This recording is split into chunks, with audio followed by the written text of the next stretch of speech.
a square building. Okay, so let's have a square building. Extended, it's x by x. It's extended by 10 here.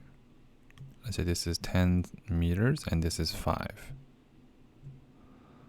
Okay, about that is 5. Okay. Okay. Express the new area. So this here will be, this will be x2, right? This will be 5x. 10, this is also x, this will be 10x. And this area here will be, since this is 5 and this is 10, so it's 50. Okay. So for A, as a product, it's x plus, right? This is x plus 10 times by x plus 5.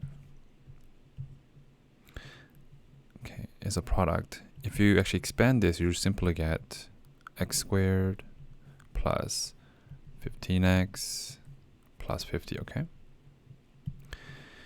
Evaluate the area for x equals 20. Okay, so area when x is 20 is, this will become 30, and this is 25. Alright, so 25 times by 3 is 750 meters squared.